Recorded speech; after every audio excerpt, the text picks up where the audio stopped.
En el vídeo que os traigo hoy hablaremos con Endika Montiel de su nuevo libro Esclavos de la Comida. Durante el directo, Endika nos da consejos sobre mindset que nos ayudarán a comenzar de forma correcta nuestro camino hacia unos hábitos de vida saludables.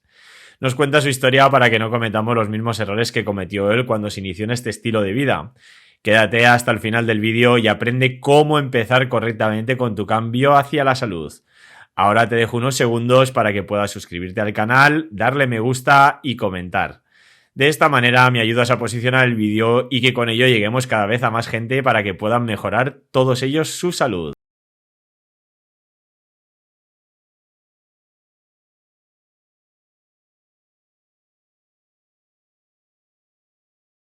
Hola, Indica, ¿qué tal? ¿Cómo Hombre, estás? muy buenas, tío.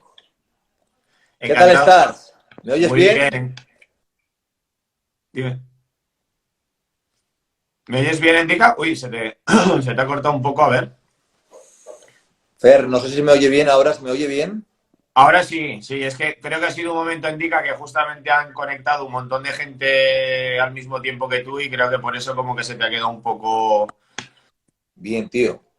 un poco Bien, pillado. bien. Oye, lo primero, darte las gracias por haber venido a hablarnos de tu nuevo libro. Se lo estaba enseñando a la gente, ¿vale? El Esclavos de la Comida. Yo lo he leído. Me ha parecido un libro muy interesante, ¿vale? Me ha impactado sobre todo el tema de tu historia porque muchas veces vemos a Indica, ¿no? Y como lo vemos ahí arriba, que puede ser un modelo para mucha gente a seguir y demás, pensamos que Indica ha tenido un camino muy fácil, ¿no? Que ha sido todo un camino de rosas y bueno, ahora nos sigues contando un poco tu historia porque realmente por lo que cuentas en el libro no ha sido así, ¿no? Entonces, pues bueno, me gustaría, Indica, que te presentaras por si queda algún despistado o alguna despistada que no sepa quién es Indica Montel. Cuéntanos, ¿quién es Indica? Fer, nada, tío, muchas gracias. Que ya tenía ganas de estar contigo y la verdad es que dentro de la comunidad que tenemos, que hemos ido creando durante estos años, pues lógicamente tú eres una persona importante, la cual apoyo y admiro, ¿no? Porque para mí es muy importante el ecosistema que nos rodea, ¿no? A cada uno de nosotros. Yo siempre digo que había una fábula que me contaba mi abuelo, ¿no? Y siempre se me quedó guardada, ¿no? Y yo soy una persona de intentar que la gente que piensa igual que yo, que trabaja de la misma manera o que tiene la misma visión, que crezca, ¿no? Y era una fábula en la que había un ganadero, ¿no? Que competía en maíz, en tener el mejor maíz, ¿no? Y cada año se presentaba a presentar este maíz, ¿no? Al concurso de maíces. Pero lo que le caracterizaba al mejor agricultor de maíz era que daba la semilla de su maíz al resto de competidores, al resto de las personas. Y un día le dijeron, oye, ¿por qué estás dando la misma semilla de tu maíz a tu competencia? Porque ¿para qué lo haces esto si estás poniendo en riesgo que tu título, tu trofeo? Y él dijo que era la única manera de que él pudiera ganar, porque el viento, ¿vale? El maíz que criaba en el resto, el viento movía el maíz y si ellos tenían un mal maíz, se iban a intoxicar sus plantas de un mal maíz. Y lo único que quería es que sus tierras no se intoxicaran de un mal maíz, sino que ese viento, ese ecosistema, ¿no? Ese entorno, sea un entorno de calidad. Y cuando yo hablo de mi comunidad, pues lógicamente cuando yo empecé yo me encontré bastante solo, ¿no? Y al final, pues porque salíamos del dogma, salíamos de lo que veníamos estudiando y claro, me daban palos por todos lados. Pero ahora los palos se reparten, te dan a ti, me dan a mí, le dan a otro. Y yo de verdad que agradezco mucho joder, y yo me sigo formando con vosotros, porque cada uno, pues bueno, tenemos nuestras curiosidades, ¿no? Y cada uno pues tenemos un trabajo de autodidacta. Y yo creo que esto es súper importante que cada uno nos reforcemos y que, joder, que nos apoyemos entre los unos y los otros. Y honestamente, joder, haces un gran labor, Fer. A todo esto, ¿quién soy? Pues bueno, soy una persona de esto, ¿no? Como bien os digo, que me gusta, ¿no? Seguir creciendo, seguir estudiando, seguir aprendiendo y de forma autodidacta y creando una gran comunidad, porque creo que es lo más importante, ¿no? En todo esto. Un apasionado de la nutrición, un apasionado de la fisiología, del tubo digestivo, de la microbiota, ¿no? Y del ayuno consciente. De ahí vino mi primer libro, que lo hice en el 2019, lo publiqué en el 2020, en plena pandemia, ¿no? Ese, sí. Y que bueno, que realmente pues fue algo que marcó un antes y un después en mí y tenía la necesidad de poder compartir qué es lo que había vivido, la experiencia. El libro realmente estoy muy orgulloso del trabajo que hice, pero sí que es verdad que muchos lectores me han dicho que era un poco más complicado, en función, lógicamente, de que no tenían un conocimiento un poco más avanzado, ¿no? Entonces, pasados los años, 2022, he diseñado Esclavos de la Comida, que era otra de las cosas que he ido aprendiendo durante este proceso, ¿no? de mejora en el que me encuentro, porque todavía me encuentro en un proceso. Ha sido un libro que la intención máxima que ha sido es que sea fácil de leer, Fer, muy didáctico y lógicamente igual para ti, para mí ha sido más sencillo, ¿no? Pero es que necesitamos crear cosas muy sencillas para que la gente lo entienda bien y empiece a empoderarse de su salud, que es lo más importante. Entonces, esto ha sido un poco la introducción. Está perfecto, Indica. Está perfecto. No, no. Tú habla que has venido a eso, ¿vale? O sea, está perfecto. Lo primero, darte las gracias por el reconocimiento, que para mí que lo digas tú, pues es un orgullo, ¿vale? Dentro del sector, pues bueno, tú eres un máximo referente, entonces, pues que te digan lo que me has dicho tú y siempre es de agradecer.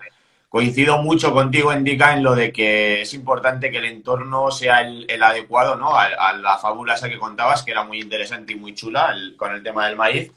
Y luego, ahora comentabas los de los libros, quería empezar hablando desde el Esclavos de la Comida, pero bueno, como has hecho un poco ahí, te quería preguntar, tú decías que escribiste primero el del ayuno y luego escribiste este, ¿no? Y a mí me da la sensación, después de haber leído los dos, como los he leído, de que quizás hubiese sido mejor primero Esclavos de la Comida, ¿no? Porque es como voy a romper un poco los mitos, voy a contarte mi historia, quién es Indica, por qué proceso pasa, lo duro que fue durante todo aquello, luego por el malestar físico que tú tenías y luego quizás hubiese venido mejor el del ayuno, ¿no? ¿No crees que a lo mejor... Cuéntanos qué te llevó a hacerlo al revés o por qué lo sentiste así, ¿no? Mira, lo cierto es que mientras estaba haciendo el de Esclavos de la Comida, estaba haciendo mi primer libro. Era la sensación, ¿no? De decir, joder, este tenía que haber sido mi primer libro.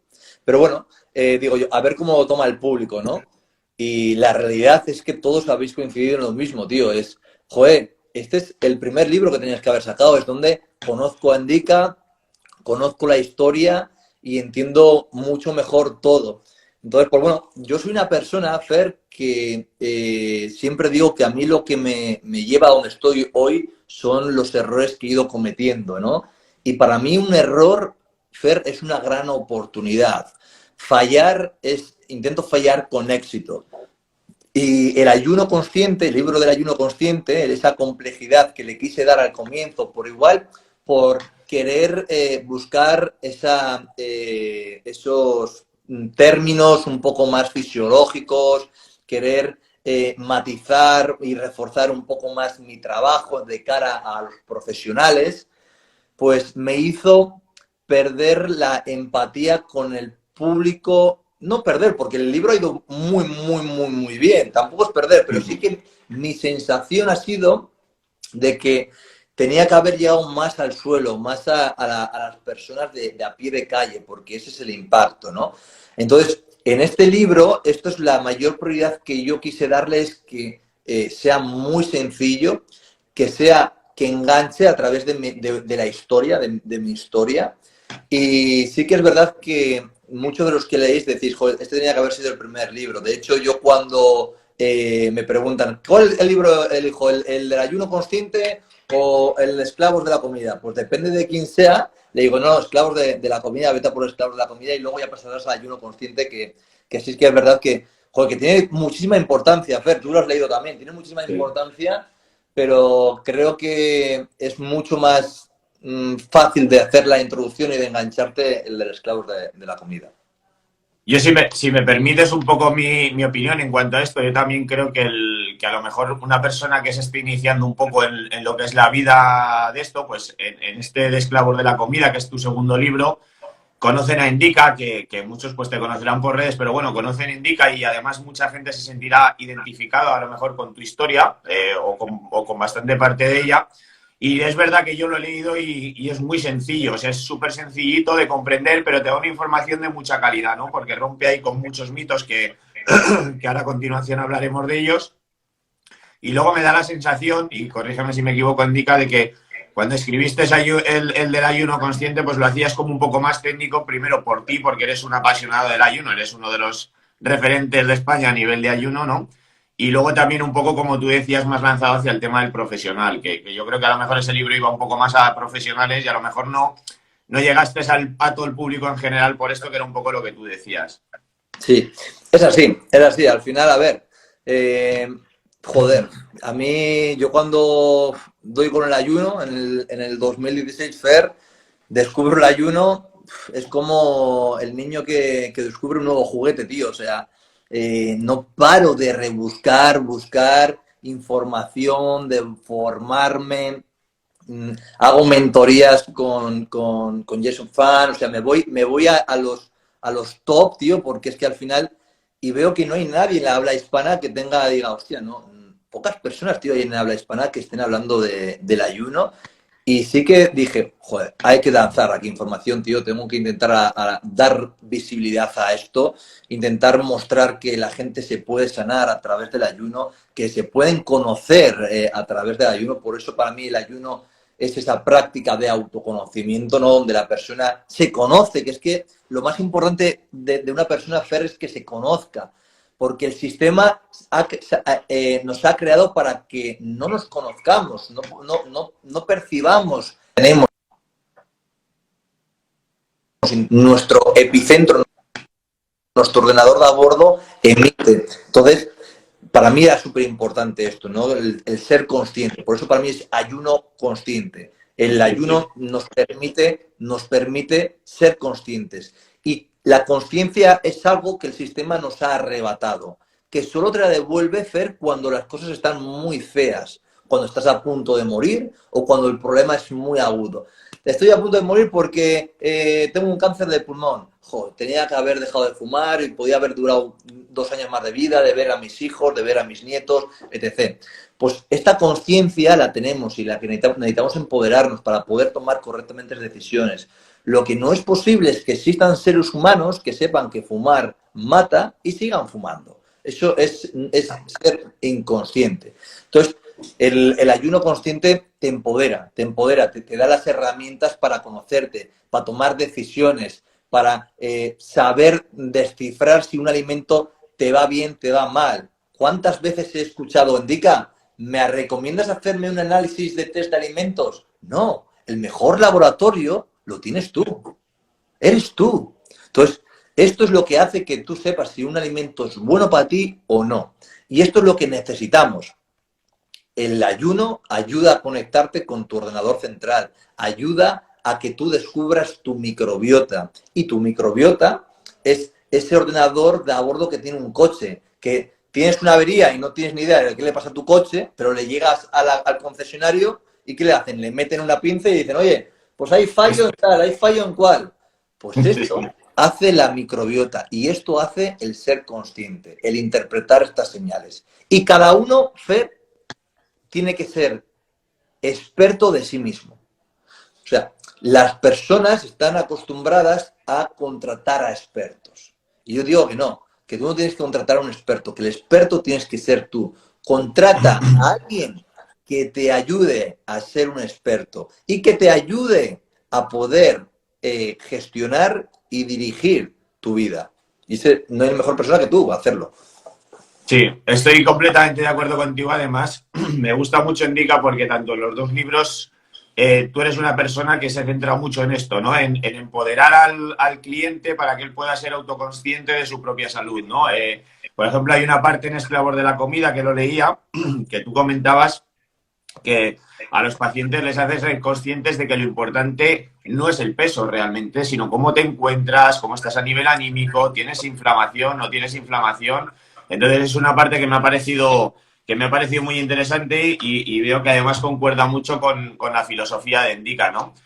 Y por entrar un poco en materia del libro, y además es un tema hoy en día muy candente, ¿vale? Que Endica lo explica muy bien en su libro Esclavos de la Comida, y es el tema de las kilocalorías. Ahí hay un apartado que además es después de explicar tu historia, el primer tema es el tema de las kilocalorías. Y bueno, no vamos a entrar a explicarlo todo, pero sí que nos dieras un poco la opinión de Endica Sí. sobre el tema de las kilocalorías. Fer, mira, también por aquí te felicito a ti por el tema de las kilocalorías, porque el pensamiento que tienes y cómo trabajas, pues al final va muy acorde a mi pensamiento, ¿no? Y a la forma de interpretar un poco lo que es el diseño humano, ¿no? Sí. Cuando hablamos de kilocalorías, hablamos de una máquina. Hablamos de qué es lo que sucede en una calirometría, ¿no? Qué es lo que sucede en una máquina a la hora de introducir un alimento, de prenderle fuego, y en función de la temperatura que coge, de la temperatura que calienta el agua, podemos definir que un alimento tiene estas kilocalorías o que tiene estas kilocalorías. Esto en una máquina, ¿vale? Pero cuando no somos máquinas, porque nosotros no somos máquinas, y el primer paso hacia cambiar el paradigma y el concepto de la nutrición actual es saber que somos humanos, es saber que tenemos que respetar el diseño humano. Entonces, cuando tú tienes una perspectiva, ¿no?, en función a las calorías que entran por las calorías que salen, pues si esto fuera tan sencillo como nos lo han pintado, porque todos los que hemos estudiado nutrición, encima me acuerdo tú que hace poco te acabas de sacar el esto y decías, ¿no? Pues igual que yo, joder, que para sacar la carrera tengo que contestar mal, tengo que contestar cosas que no creo. Pues así nos va, ¿no? Pero el hecho es, joder, si fuera tan sencillo, chicos y chicas que nos estáis viendo, ¿no creéis que todos hubiésemos logrado conseguir nuestros propósitos? ¿No creéis que todo sería mucho más fácil? El problema es que no trabajamos con robots, no trabajamos con máquinas, trabajamos con personas, ¿vale? Y la persona, por diferentes factores, puede generar diferentes respuestas. Y esas calorías que en una primera posición nos puede decir, estos son 500 calorías. Estas 500 calorías no tienen la misma respuesta en Fernando, o no tienen la misma respuesta en Endica, no tienen la misma respuesta en Ana o en Pepe. Pero ya no solo eso, sino que la información, es eso, la información que tienen esas calorías, ¿vale?, es lo que realmente determina el impacto metabólico, el impacto hormonal, el impacto emocional, el impacto fisiológico que va a generar. Entonces, es muy reduccionista quedarse en las calorías, principalmente porque no sabemos la realidad. En la realidad no sabemos cuántas calorías tiene una grasa, ¿vale? Porque en función de qué ácido graso que tenga.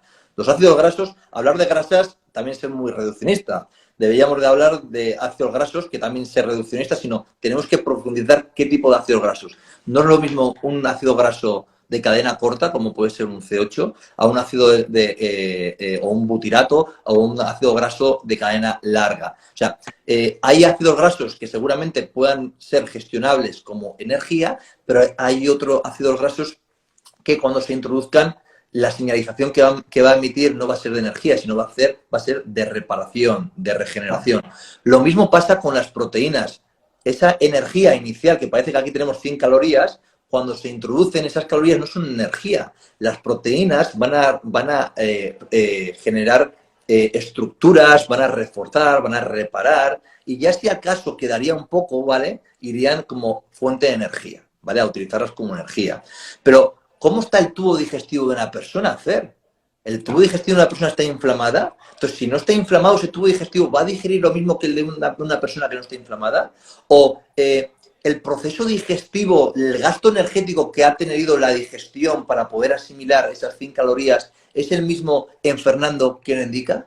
No. Entonces, centrarnos únicamente en un conteo calórico, en una máquina que nos ha determinado por un algoritmo que yo gasto 2.000 calorías y que yo tengo que ingerir 1.500 calorías, lo único que nos genera es restricción. Y Claro. la restricción o la prohibición que genera, Fer, deseo. Pues exactamente. Algún síndrome alimenticio. Y genera deseo, genera adicción. Y por eso somos adictos constantemente a pensar en la comida. Y este es el mayor error que tiene el ser humano y la mejor virtud que tiene la industria alimentaria, que ha creado estos patrones para que tú tengas la necesidad de seguir comiendo porque cuando te limitan algo, tienes que pasar. No comas manzanas. Pasó mañana, ¿qué quieres comer? Manzanas. Manzanas. Entonces, no comas más de 1.500 calorías. Vale, estoy una semana, 2 semanas, y habrá gente que esté 3 meses. Yo he estado años. Y luego, ¿qué generas?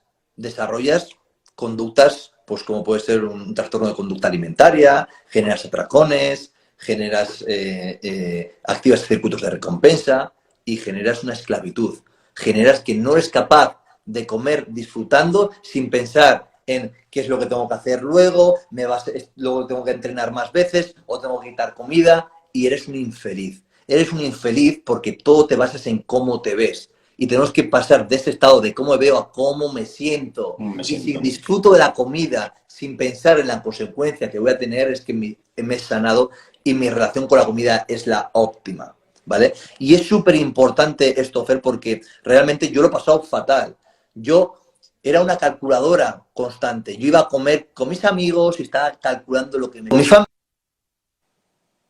familia y yo estaba calculando. Bueno, inicialmente pues iba las navidades y yo me llevaba mi tupper porque no quería salir de esta estructura. Y pensaba que el resto estaba enfermo. Es que vosotros estáis consumiendo en exceso, no tenéis que hacer esto, vais a tener enfermedad. Y yo estaba malo, pero el sistema me había creado así, me había creado esa esclavitud, ¿no? Y esto es algo que yo intento que todo el mundo, joder, no pase por aquí. O sea, lo que yo no quiero es que la gente pase por esto, porque al final es algo claro, que te genera infelicidad. Y ya te digo, la libertad no se logra satisfaciendo el deseo, Fer, sino eliminándolos. Entonces, muchas veces el problema es que estas personas que en estos momentos tienen antojos es porque también lo tienen en casa. ¿Tú crees que a un drogadicto le puedes guardar en sus armarios cocaína? ¿O a un alcohólico puede tener escondido? No, es que, joder, elimínalo. Elimina estos antojos y sánate con la comida, ¿vale? Y cada vez que vayas poquito en un proceso lento, también, esto es otro de los problemas, que el ser humano quiere todo ya, o sea, quiere todo para mañana, ¿no? Y claro, aquí en este proceso muchas veces falla la gente porque no da tiempo a poder recuperar y equilibrar estas hormonas, ¿vale? Porque no solo es un problema emocional, un problema cognitivo, Fer, es un problema metabólico, es un problema hormonal que nos genera la respuesta a alimentos, nos genera la respuesta al sistema nervioso. Sí, sí.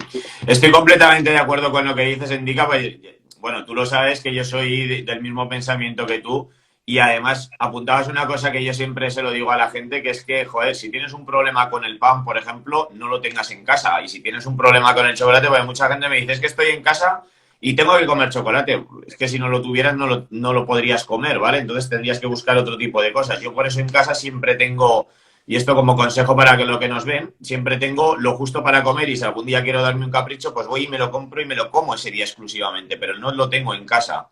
Uh -huh. Entonces, apuntabas, Enrique, otra cosa que me ha parecido interesante durante lo que comentabas sobre el tema de las grasas. Y aquí, que también lo hablas en tu libro, Esclavos de la Comida, y la pregunta obligada para la gente que nos ve es, ¿todas las grasas son iguales? Tú ya nos has comentado que hay unas de cadena corta y otras de cadena larga, pero... Yo creo que la pregunta es más orientada. ¿Todas las grasas son malas o todas las grasas son buenas? ¿O qué opinas tú ahí? Claro. No, a ver, al final el problema es meter todo en un mismo saco, ¿no? Yo siempre digo que el problema ha estado meter todo en un mismo saco y tenemos que diferenciar los tipos de grasas que tenemos, ¿no? Pero lo que es indudable es que hay cosas que son esenciales en el ser humano, Fer. Y si podríamos decir qué cosas son esenciales en el ser humano, hay que buscar la palabra esencial en los procesos, ¿no? Que son ácidos grasos esenciales, ¿no? Y aminoácidos esenciales. Pero, ¿alguien podría vivir con ácidos grasos esenciales y aminoácidos esenciales? Sí, sin duda. Exactamente. Y evitaríamos muchas enfermedades. ¿Alguien podría vivir, Fer, únicamente con hidratos de carbono? No, únicamente con hidratos no. ¿Por qué? Porque no son esenciales. Entonces, si nosotros queremos ir hacia la base del ser humano, del diseño del ser humano, es hacia la célula, ¿no? ¿Y la célula de qué está constituida? Pues simplemente vamos a ir hacia la célula de qué está constituida. Pues mira, está constituida de ácidos grasos, de fosfolípidos y de estructuras proteicas, ¿vale? Entonces, joder, esto nos da mucha información, Fernando, de cómo tiene que ser nuestro tipo de alimentación, ¿vale? Esto no quita para que luego me digas tú, joder, y estos en una tribu de África que solo comen arroz y miel, ¿vale? Posiblemente haya una población muy reducida en el mundo que coma arroz y coma miel y hayan tenido una modificación genética y la respuesta metabólica y hormonal de esta tribu sea perfecta. Pero ¿sabéis por qué es perfecta? Porque esta tribu no tiene ni contaminación ambiental, ni contaminación en los alimentos, ni estrés. Hacen de media 50 kilómetros del día andando. Descansan. No hay una disrupción en los ritmos circadianos. No hay problemas emocionales, cognitivos. Tienen una exposición a la luz natural perfecta. Hacen contacto con tierra. Entonces, me estás comparando una tribu que lo lleva todo a la perfección, ¿no? Con el diseño, con la persona actual, el ser humano actual, que está enferma. O sea, yo trabajo con el 90% de mis pacientes están enfermos metabólicamente. Entonces, claro, hay que ser conscientes y aceptar la situación en la que estamos. Y en la situación en la que estamos, o empezamos a empoderarnos de nuestra salud, introduciendo densidad nutricional, introduciendo información, porque el alimento es información, o nos desconfiguramos. Y el primer alimento que tiene el diseño humano es el sol. Esto nos permite poder sincronizar nuestros relojes internos. Olvídate de los relojes externos. La alarma del reloj. Si yo te digo alarma de reloj, ¿tú en qué momento del día piensas? En el despertar, ¿no? En el despertar. Pues la alarma del reloj, el único momento que podría introducirse en el día del ser humano es para decirte a la hora que tienes que acostarte. El despertar tiene que ser una forma inherente, una forma natural. Si tú no te despiertas de una forma natural, tú estás enfermo. Y tu propósito tiene que ser para buscar la excelencia metabólica, hormonal y fisiológica, que te despiertes sin alarma. Es el mayor disruptor que tenemos. Ese sonido tan agudo que te dice levántate, eso altera todo el estado metabólico, altera tus decisiones con la comida, hace que tengas más ansiedad, más tentaciones y genera un desorden. Entonces, estamos expuestos constantemente a disruptores que lógicamente nos condicionan. ¿Y qué nos activan, Fernando? El circuito de recompensa. Todo termina ahí. Todo termina en el circuito de recompensa. ¿Y qué es el circuito de recompensa? Pues la necesidad de comer cosas hiperpalatables. Me ha gustado mucho lo que comentabas, Enrica, de la tribu, porque además tú que eres experto en microbiota, las tribus estas, claro, también toleran mucho más el hidrato de carbono porque su composición bacteriana está orientada precisamente también a esa tolerancia de hidrato, aparte de todas las cosas que tú nos apuntabas. Y luego también que quería que nos hablaras ahora un poco de cómo, bueno, en la exposición de antes nos decías cómo la industria alimentaria era capaz de generarnos esos circuitos, ¿no? Para que nosotros estemos siempre deseosos de comer, con esos patrones que son inadecuados. Pero también hace muchos años hizo la jugarreta del estudio de Angel Case, del tema de las grasas, que bueno, tú y yo la conocemos en profundidad, pero posiblemente mucha gente que nos está viendo no la conozca. Entonces, cuéntanos un poco de qué fue este estudio y cómo que en el libro lo cuentas muy bien también, para que la gente lo sepa. Entonces, cuéntanos un poco. Sí. Bueno, A ver, ahí en el libro lo reflejo muy bien, ¿vale? Con todos los datos, las bases científicas. Y al final es un momento, sí, es un momento en el que hay un cambio, ¿no? En la alimentación del ser humano, en el que pues Ansel Keys decide manipular ciertos estudios y presentarlos a su manera para beneficiar sin duda a la industria alimentaria, que hoy sabemos que muchos de los estudios están financiados por el Kellogg's, por ejemplo, ¿no? La industria de Kellogg's. Él decía que las enfermedades cardiovasculares las había generado la grasa, ¿no? Y que deberíamos de alimentarnos sin grasa e incorporar más hidratos de carbono. Entonces, por eso hubo una moda en los años 80, 90, en los que empezaron a diseñar productos 0% grasa, materia grasa. Y por eso tenemos tanto miedo a la grasa.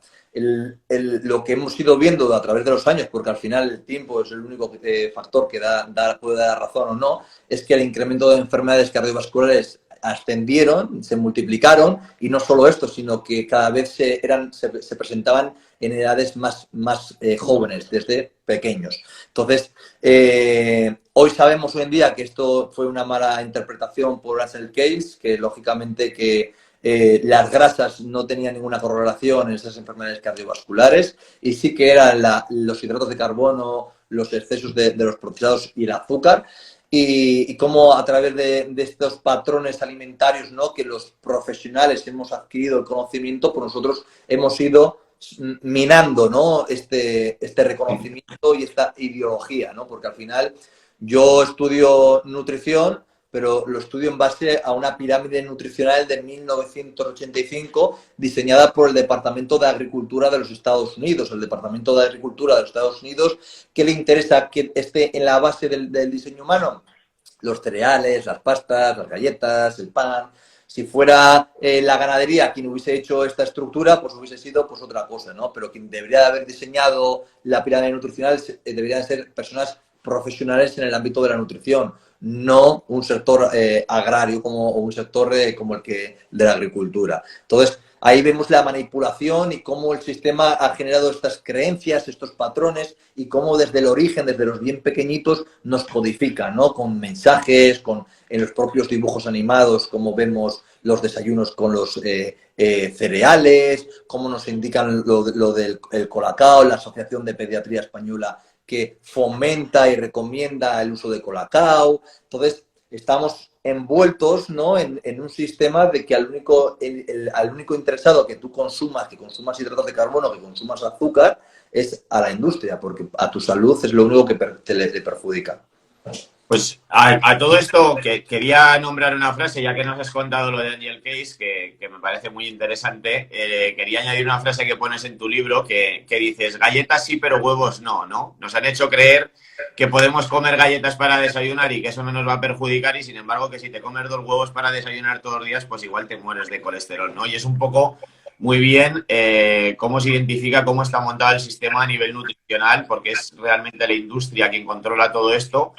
Y no solo la industria alimentaria, que ahora quiero entrar a lo mejor en un sector que no es tanto el nuestro, pero me gustaría preguntarte, porque también haces algo de referencia en Esclavos de la Comida, ¿vale? En el libro que he escrito en Dica. Y era el tema de qué opinas de la medicina actual fundamentada en el tema de tratar los síntomas mediante fármacos y no ir a la raíz del problema, ¿vale? O sea, por ejemplo, el tema de la diabetes, que es un claro ejemplo. Una persona que es intolerante a la glucosa le estás dando un fármaco y no le retiras los hidratos, ¿no? Por ejemplo, ¿qué te parece a ti este tipo de medicina? Bueno, al final, pues yo siempre digo que hoy en día, de hecho lo abro en el libro, ¿no? El tema de la farmacia, el tema Sí.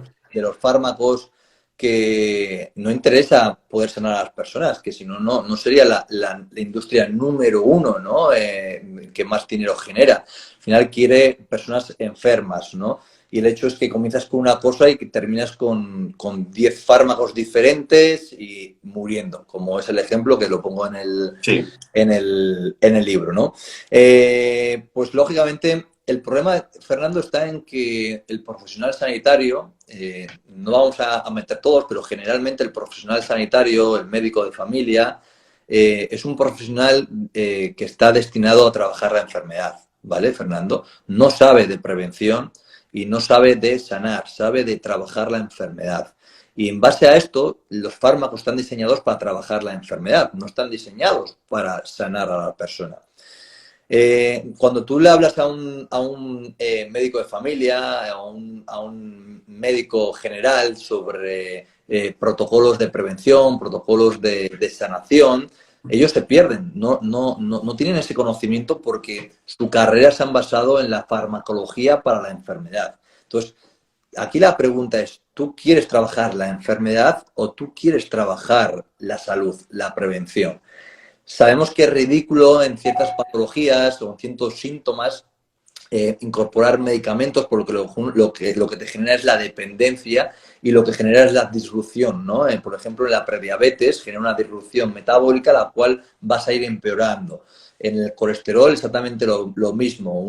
Generas que haya un descenso del colesterol y el colesterol es esencial para el ser humano. Si yo te elimino el colesterol es como si elimino la sangre. A nadie le entraría en la cabeza que un ser humano esté sin sangre. El ser humano necesita colesterol para poder sintetizar hormonas, para poder crearlas, para poder crear, por ejemplo, la testosterona, para poder absorber la vitamina D. La vitamina D sabemos que es la hormona, yo la llamo la hormona D, esa vitamina que entra en juego en todas las células inmunológicas. Entonces, a través del colesterol está influenciado tu sistema inmunológico. Si yo con una pastilla te bajo el colesterol, te voy a bajar tu sistema inmunológico. Y lo siguiente, ¿cuál va a ser? La muerte. A través del colesterol yo voy a bajar la absorción de vitaminas liposolubles, como puede ser la vitamina K, la vitamina D, la vitamina A o ciertos micronutrientes, y esto que va a generar deficiencia en ciertos minerales y vitaminas, y aparece la demencia, esa patología que está relacionada con la falta de vitamina B, la falta de selenio, de magnesio, ¿vale? Entonces, cuando entramos en la enfermedad, desgraciadamente, tal y como lo describo en el libro, nos encontramos con otra enfermedad. Y el fármaco son parches. Yo estoy harto de decir que ir al médico es ir al médico porque tengo un clavo en la cabeza. Oye, doctor, tengo un clavo en la cabeza y me duele mucho. No te preocupes, te doy una pastilla y salgo de la consulta con el clavo en la cabeza. No voy a la causa, ¿no? Entonces, la forma que tenemos actualmente de trabajar es una forma mucho más integral de ir hacia la causa. Y ese dolor de ovarios, ese dolor digestivo, ese dolor de cabeza, ese insomnio, no tratarlo, sino es la información que te está ofreciendo. Joder, qué bueno que me has dado esta información. Vamos a ver de dónde viene este dolor en ovarios. Joder, pues mira, tienes tu sistema inmunológico suprimido, tienes los niveles de cortisol súper elevados. ¿Qué te pasa? Joder, es que tengo mal el trabajo, estoy discutiendo con mi marido, mi mujer, me voy a separar. Ah, pues vamos a trabajar eso y verás cómo la consecuencia va a ser que tu dolor premenstrual desaparece. Pero si nos centramos en el síntoma en vez de la causa, generamos la enfermedad. Sí, estoy completamente de acuerdo contigo en esto porque es un poco lo que comentas. Está muy centrado en el tema de la farmacología, la medicina de hoy en día, y quizás hemos ido un poco nosotros cuando me refiero a nosotros, no a ti y a mí simplemente, sino en general a toda nuestra comunidad, quien estamos centrándonos quizás en lo que es más el aspecto de salud holística, ¿no? A partir del tratamiento, que era algo que tú apuntabas anteriormente, que decías, tenemos que respetar el diseño humano, vamos a seguir los ritmos circadianos que nos han establecido millones de años de evolución, y con eso vamos a conseguir ser personas saludables. Y a mí esto muchas veces, cuando pues yo me gusta meditar, me lleva una reflexión, Indica, a ver si tú la compartes conmigo, de que yo pienso que el sistema está montado para que las personas estén enfermas, ¿no? Como que tú empiezas generando esas disrupciones que tú nos has apuntado en cuanto a sueño, en cuanto a comer, en cuanto a romper los ritmos circadianos, y luego, en vez de solucionarte el problema, lo que parece es que te están dando medicación para que, como tú bien apuntabas, cada vez se vaya generando más enfermedad, porque la propia medicación va generando nuevas enfermedades, porque no tratas el síntoma de verdad. Entonces, ¿a ti te parece realmente, o es que yo soy muy conspiranoico, o no te da algunas veces la percepción de esto que yo te estoy diciendo? ¿Qué opinión te merece a ti? Bueno, tú y yo somos muy conspiranoicos, pero el tiempo nos da la razón, así que esto es lo que te puedo decir. No, es cierto. O sea, al final tú decides si quieres trabajar sobre el síntoma o quieres trabajar sobre el origen. Y hoy en día el sector sanitario no está preparado. No digo que no haya profesionales, porque gracias a Dios cada vez nos encontramos con Más. más profesionales. Son muy pocos, pero nos encontramos. Para mí, una persona a la que admiro mucho, ¿no? Y tengo muy buena relación con él, y para mí ha abierto mucho el camino, es el doctor Carlos Jaramillo, ¿no? Que fue uno de los primeros que dio la visibilidad a la medicina funcional, ¿no? A la medicina integrativa, y nos muestra cómo podemos vivir perfectamente alejándonos de la enfermedad y de los fármacos. Y yo no soy un antifármacos o un antivacunas, porque en determinados momentos, por supuesto, serán Claro. muy válidas, ¿no? Pero sí que soy una persona que prefiero alejarme de todo eso, y si puedo y elijo, ¿no? Yo siempre digo, Fer, que yo quiero morirme joven, tío. Quiero morirme joven, pero durar mucho. Y esto es la diferencia con la persona que ahora mismo se ha alargado la esperanza de vida. ¿Para qué quiero durar mucho y estar hecho una mierda con 100 fármacos? No. Yo quiero durar mucho, pero sentirme joven, tío. Claro. Y eso es lo que trabajo. Completamente, completamente de acuerdo contigo. Y además un dato muy interesante que indica, nos brinda en el libro suyo, ¿vale? Es el tema de que la tercera causa en Estados Unidos de muerte, o sea, la tercera causa por lo que se muere la gente anualmente, la tercera causa es el consumo de fármacos. O sea, yo cuando lo leí me quedé a cuadros porque no conocía el dato y me pareció Es que es muy heavy. interesante. Y luego indícate que te quería preguntar, porque hay un mensaje con el que yo me identifico mucho, que tú también lo pones en tu libro, en Esclavos de la Comida, y es que dices que la pérdida de peso es consecuencia de la salud. Eh, o sea que cuando tú tienes salud es cuando se produce la pérdida de peso. No debemos de buscar la pérdida de peso en sí, sino lo que debemos de buscar es incrementar la salud, ¿no? Explícanos un Sí, poco vale. este Antes de entrar ahí, concepto. voy a terminar con el tema de los fármacos, porque me parece muy, Ah, muy vale, importante perdona, sí, esto. sí. Sí. No, porque se me había olvidado, y ahora cuando has dicho esto de las muertes, mira, el problema es la educación que hemos recibido sobre los fármacos y cómo hemos perdido el miedo a utilizarlo. Lo tomamos como si fueran caramelos, ¿no? La verdad es que no hay mujer que no tome un ibuprofeno para la menstruación. No hay persona que vaya a salir de fiesta y no se tome un ibuprofeno. No hay persona que vaya a hacer una ingesta de comida y no se tome un Almax o un protector gástrico, que no son protectores, pero lo llaman así, o un omeprazol. Esto es lo que nos ha generado que tengamos diferentes respuestas. Hoy quiero hablar sobre el ibuprofeno porque es muy heavy, pero el ibuprofeno, ¿vale? El ibuprofeno y estos fármacos disminuyen un 200% los niveles de testosterona en los hombres, ¿vale? Es muy heavy, o sea, está relacionado con una de las causas directas de la infertilidad. Entonces, el problema es que lo abusamos de consumir ibuprofenos. Por ejemplo, las anticonceptivas en la mujer, que se toman como pastillas, porque de cada 10 mujeres, 8 han tomado anticonceptivos, no lo entiendo, todavía a día de hoy no lo entiendo, ¿no? Esto está generando hipotiroidismo, está generando estreñimiento, obesidad, disfunción a la hora de los alimentos, estos cambios emocionales, fluctuaciones emocionales. Está relacionado con cáncer de mama, está relacionado con ovario poliquístico, está relacionado con enfermedades autoinmunes. O sea, realmente estamos ante una situación en la que la información nos está brindando una oportunidad de abrir los ojos y darnos cuenta de que el exceso y sobre todo el descontrol de los fármacos nos están enfermando, ¿no? Y era únicamente para matizar estos datos, Sí, porque sí. mi intención es... Perdona, Indica que te corte un segundo porque has nombrado dos fármacos y ya que estamos, por terminar de culminar, ahora te pido yo que nos amplíes un poco más porque sé que tú has estudiado muy en profundidad el tema del omeprazol y sé que es Pues, algo que se toma. Ay, que me duele el estómago, un omeprazol, que me pica la nariz, un omeprazol. Entonces, cuéntanos un poco para que la gente que nos está viendo sepa qué es el omeprazol y por qué no deberían de tomarlo. a ver, el omeprazol es un antiácido, y realmente si por cada persona que denunciaríamos al médico que nos envíe un omeprazol, ya te digo yo que es uno de los tres fármacos más consumidos en España.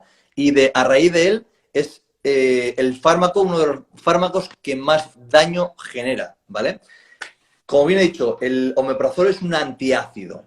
Personalmente lo da el médico, el digestivo lo da para que cuando hay reflujos, ¿vale? Parar ese ácido. Puede tener su lógica aquí, ¿no? Es decir, yo tengo muchos reflujos, tengo ardores, se me sube el eructo, entonces vas a donde el médico y dices esto y dice, no, toma este antiácido porque vamos a frenar el exceso de ácido que tienes y por eso tú tienes este ácido. O te dice que tienes una hernia de hiato, que también está muy ligado a estos diagnósticos que hacen, ¿no? Y otra es que te dicen que es un protector gástrico o que mejora la absorción. Pero es el mayor destructor de tu sistema inmunológico, ¿vale? ¿Por qué? Porque destroza el tubo digestivo. Principalmente tenemos que ir a conocer cómo es la fisiología del tubo digestivo. Cada órgano de nuestro cuerpo está constituido de un pH. Hay pHs alcalinos y hay pHs ácidos. Si nos vamos al pH del tubo digestivo, el pH del tubo digestivo es un pH ácido, ¿vale? Es un pH entre el 1,5 al 2. Por eso también sabemos cómo debemos de alimentarnos, somos carroñeros y esto también nos dice la forma que debe ser nuestra alimentación. Pero nos vamos a lo del omeprazol. Si mi tubo digestivo tiene que ser ácido para poder crear ácido que descompone los alimentos, yo, si voy a tomar un antiácido, mi pregunta es, ¿cómo voy a absorber la comida que me llega al estómago? ¿Con qué ácido lo voy a digerir si me he tomado un antiácido? ¿Qué función tiene esto? No tiene ningún tipo de función protectora, no tiene ningún tipo de función de mejora de la digestión y no tiene ningún tipo de función de mejora del reflujo gástrico. Como bien hemos visto si yo necesito ácido para poder descomponer y no tengo ácido porque me he tomado un antiácido, ¿cómo voy a hacer la digestión? No la hago, estoy indigesto. Y esto hace que empeoren mis digestiones, empeore mi tubo digestivo. Y si tú tomas un antiácido, te puedo asegurar que has entrado en un declive en el que tu tubo digestivo va a empeorar por días, por semanas y va a ir todo a mucho peor. Joder, Indica, pero yo tengo ácido. ¿Por qué es el ácido? Tú has ido a ir al síntoma de lo que hemos hablado. Ir al síntoma es, toma una pastilla para bloquear el ácido. No, no, no. Yo quiero saber por qué me sube el ácido para arriba. El ácido te sube porque hemos dicho que tu pH digestivo es del 1,5 a 2. Pero cuando hay una alteración en este pH, pasa de 2 a 2,5 o a 3. ¿Qué es lo que pasa? Que la válvula de aquí arriba, del esófago, se queda abierta. ¿Y qué es lo que pasa? Que el esófago tiene un pH de 3, 4. Y entonces se confunde, esta válvula se ha confundido y se piensa que estamos en el mismo pH, tubo digestivo con esófago y se queda abierta. Y el poco ácido que tengo se sube para arriba. ¿Pero por qué se ha subido este ácido? ¿Porque tengo mucho ácido o porque ha habido una alteración en el pH y mi válvula se ha quedado abierta? Si yo meto un antiácido, no estoy arreglando este pH, porque el antiácido, ¿qué es lo que hace? Alcaliniza.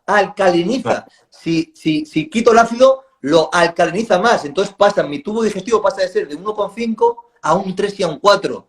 Y empeoro, sigo teniendo reflujos, sigo teniendo ardores, hay más inflamación, tengo más diarreas, tengo más estreñimientos y de repente empiezo a tener hipotiroidismo, empiezo a tener alergias a alimentos, empiezo a tener fiebres, empiezo a tener psoriasis, rosáceas. ¿De dónde viene todo? De ese antiácido, ese omeprazol. Entonces, el omeprazol es el mayor disruptor del sistema inmune y del tubo digestivo. No tiene que... Solo tiene una función el omeprazol y no puede superar las 72 horas. Y es cuando hay una úlcera en el estómago y tienes que meter un antiácido, no ingerir nada durante esas 72 horas para que el tubo digestivo, esas membranas, se reparen por sí solas, activando la autofagia, activando el complejo migratorio motor y aumentando la hormona de crecimiento para sintetizar esas membranas, esas heriditas que están abiertas. Es el único, pero no podemos dar omeprazol como pastillas. Esto nos destroza. Sí, sí, completamente de acuerdo. Quería que lo explicaras porque me gusta mucho cómo lo explicas porque al final es lo que tú dices. Claro, hay que valorar qué es lo que sucede, ¿no? La causa es que realmente se incrementa el pH como tú nos apuntabas y debido a ese incremento se queda la válvula abierta porque identifica que el pH es Que, el mismo que el del Fer, yo esófago. lo he vivido, lo digo tan emocionado porque lo he vivido tan mal con esto, porque yo he sido esa persona que he estado meses tomando omeprazol pensando que esto me iba a sanar. Y he estado tan engañado, me siento tan engañado, tan frustrado, y ese desconocimiento que tenía, joder, que esto lo debería de saber el digestivo, que yo me he ido a los mejores digestivos de España, y era para denunciarles, oye, tío, es que estoy por ir un día a un digestivo, sentarme enfrente de él y decirle, vamos a ver, pero tú para qué cojones das un omeprazol, tío, ¿en qué cabeza entra? ¿Qué función hace fisiológicamente? No tiene ningún tipo de sentido. O sea, ¿qué quieres? ¿Destruir la salud de una persona? Y es que es flipante, tío. Lo entiendo que te toque tan de cerca, porque además, para los que no lo sepáis, Enrica lo cuenta en el libro, en su libro Esclavos de la Comida, que es el libro nuevo que ha escrito, un libro muy fácil de leer y que rompe muchos más mitos de los que estamos hablando él y yo aquí, que estamos hablando de unos cuantos, pero en su libro explica cómo él tuvo una serie de problemas mientras que estaba jugando a fútbol y tal, que fue lo que le llevó poco a poco a ir encontrando, por un lado, el camino del ayuno y demás, que le ayudó a sanar. Pero claro, una de las principales causas también que le generó este problema, entiendo que es el omeprazol, y por eso Vivian indica de esta manera tan sentida este tema, ¿vale? Quería indicar que nos hemos liado con el tema de los medicamentos y nos hemos extendido, pero Sí. me gustaría que me comentaras un poco lo que te exponía antes de que al final la pérdida de peso es una consecuencia de ganar salud y que no debemos de estar tan centrados en el peso. Además, en el libro lo especificas también, que hay una frase muy chula que me gustó mucho, que dices que lo importante es cómo me siento, no cómo me veo, ¿no? Y creo que esto va un poco de la mano a ambas cosas, ¿no? Pues si me siento bien es porque tengo más salud y realmente si solo busco el peso, al final solo me centro en lo que veo. Tú que eres una persona que le gusta mucho tratar el tema emocional, como nos has estado demostrando en este directo, cuéntame un poco, pon en A ver, valor Fer, todo lo que opinas.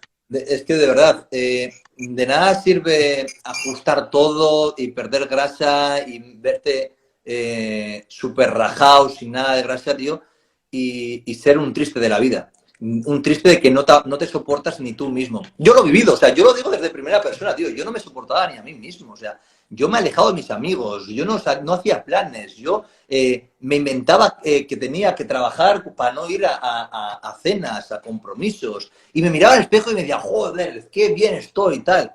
Pero de verdad, eso me daba la felicidad, ¿no? Eso me llevó al desquicio, al ser un triste, ¿no?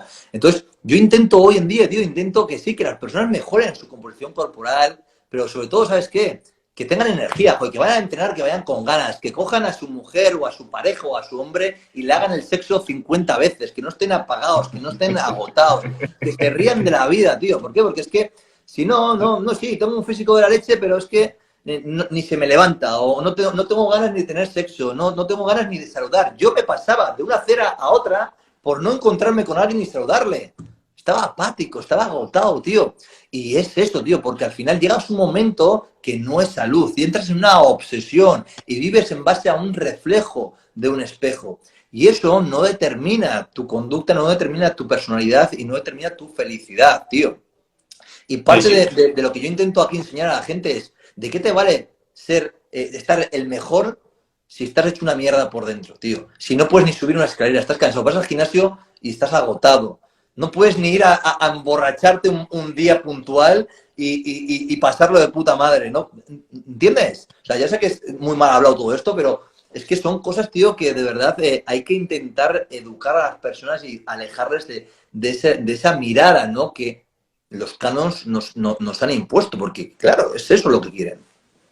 Pues estoy completamente de acuerdo, porque muchas veces, incluso yo lo veo en...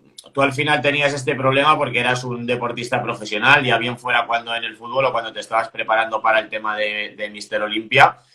Pero al final es un tema que mucha gente, incluso ahora con el tema de la nutrición, está ahí muy centrada, ¿no? Que está como muy radical en el sentido de que no se sale de una cosa o no se sale de otra, pues porque tienen esos miedos, ¿no? Y hay que intentar, pues, vivir un poco también la vida, ser conscientes de lo que hacemos, pero viviendo la vida, ¿vale? No sé si Indica se nos ha caído, creo que puede ser, porque se me ha quedado... A ver, sí. Creo que se nos ha caído Indica, habrá sido un pequeño fallo de conexión. Ahí lo tenemos de nuevo. No, se me fue la cobertura, pero bueno. No te preocupes. Estaba comentando eso, Indica, que coincidía mucho con lo que tú decías de que hay que vivir la vida, ¿no? Que últimamente veo mucha gente también como muy polarizada, ¿no? En cuanto al tema de la nutrición y que me meto a lo mejor en una dieta cetogénica y no me permito salir un día a cenar con los amigos por si tal, porque... Y al final es una obsesión que en tu caso, por ejemplo, cuando eras que estabas en segunda división, en segunda B, cuando eras futbolista y luego cuando fuiste Mister Olimpia, yo lo podía llegar a entender, ¿vale? Que al final quieres conseguir un objetivo, pues bueno, parte de esa obsesión está ahí, pero luego veo mucha gente que no, que está metida en ese mundillo y no debería de estar porque te vas a generar un problema psicológico. Quería comentarte que ha habido un tema que me gustó mucho, que tú eres, como decía antes, muy emocional y muy de poner a la gente para que pueda vivir bien, ¿no? Y hacía referencia a un estudio del doctor Carol Dweck, sobre los dos tipos de mentalidad que existen. Entonces, cuéntanos un poco de qué iba este estudio y los dos tipos de mentalidad, que me pareció un tema muy interesante. Sí, tú fíjate, tío, que al final yo doy con... Ha habido un cambio, ¿no? En mi mentalidad, lo que tú estabas comentando, ¿no? Y parte de lo que yo expongo, ¿no? Es el trabajo sobre el mindset. Que esto en mi primer libro yo lo hablo. No tenía ni idea de lo que era la palabra mindset, ¿no? Pero al final es la forma con la que tú percibes las cosas, ¿no? En función la mentalidad, la forma de ver las cosas son lo que te va a determinar un poco el proceso. Y ese mindset pues estaba ligado hacia el estado en el que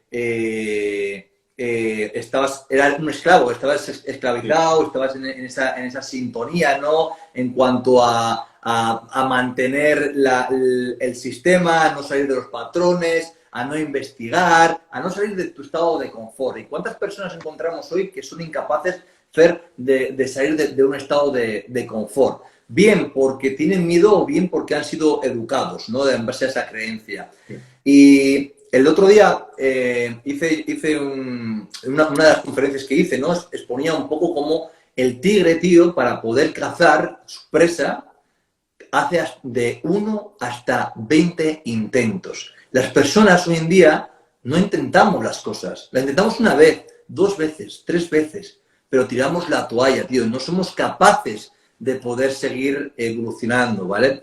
Y esto es un error que tenemos, ¿no? El error de poder hacer frente hacia los problemas. Y muchas veces estos errores o esta incapacidad viene también por un problema inflamatorio, ¿no? Un problema de nuestra microbiota. Yo, por eso también soy muy apasionado de la microbiota, porque la microbiota determina, tío, empieza a estudiarla y determina las elecciones que vayas a tener, las acciones que vayas a hacer, ¿vale?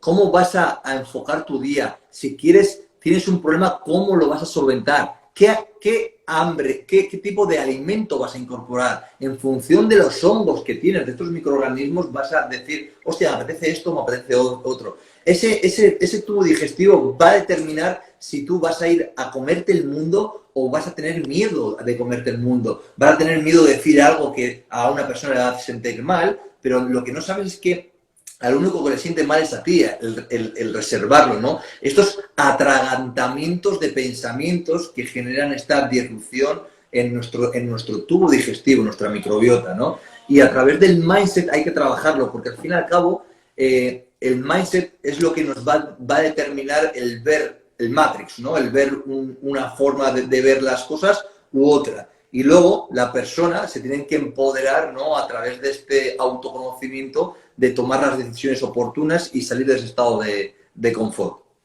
Pues apuntabas, Indica, que coincido con lo que comentas, porque yo ahora me estoy introduciendo mucho en lo del tema del cambio de mindset, como sabes, del todo el tema que estoy haciendo de desarrollo personal y demás.